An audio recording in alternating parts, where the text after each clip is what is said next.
Elisa. We're at Carbon Expo, day 3, and yesterday evening you presented on the panel in relation to the offsets under the carbon farming initiative.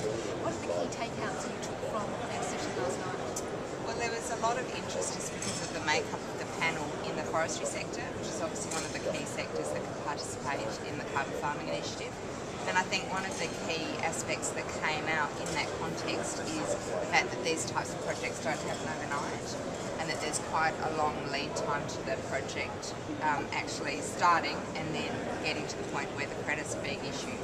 So I think the key takeout from that is that there's going to be quite a small supply, initially at least, in terms of the credits that can be generated under the carbon farming initiative.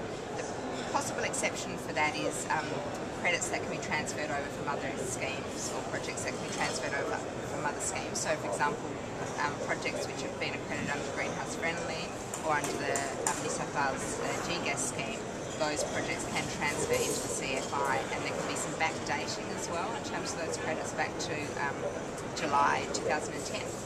So the key takeout is small supply in terms of initially in the market, but also the fact that these projects take quite a lot of time and investment and capital requirement to actually get them off the ground. And then there's an ongoing requirement in terms of the monitoring costs as well. So all of that needs to be factored in to the project at the outset. Yesterday morning, just before lunchtime, the Senate passed the carbon pricing mechanism legislation, and we heard this morning from the Prime Minister herself about the path forward. How do you think that changes the landscape for CFI now? Well, it provides certainty on the demand side, obviously, because the CFI credits can be used for compliance purposes under the carbon pricing mechanism. So we now know we'll have a carbon pricing mechanism, and that these credits can be used under that mechanism. There are some initial caps, so for example in the fixed price period of the carbon price, only up to 5% of an entity's liability can be satisfied using the CFI credits. There's one exception for that cap of 5%, which is the landfill sector. So landfills can actually use up to 100% of CFI credits to satisfy their liability. But yeah, the key aspect that came out of yesterday's passing of the legislation is that there is actually now a demand centre for these CFI credits. So demand is in place and CFI commences on 1 December this year. What do you think business should be doing to prepare?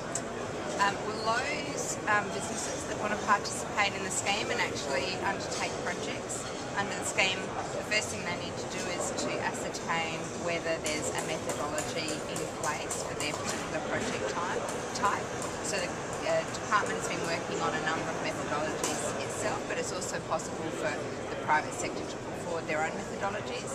So that's obviously the key initial aspect that needs to be determined. If there is a methodology, then the key issue is to start doing some project feasibility around the project to really understand what the project is going to require in terms of technical support or legal support, or and the costs involved in terms of getting the project off the ground.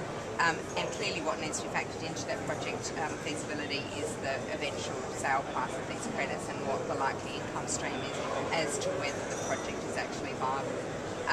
We don't have any of the forms or kind of administrative arrangements yet around participation in the scheme, so there's little companies can actually do to prepare for that, but the key thing is really understanding the fundamentals of the project type, whether there's methodologies in place or whether they need to develop a methodology.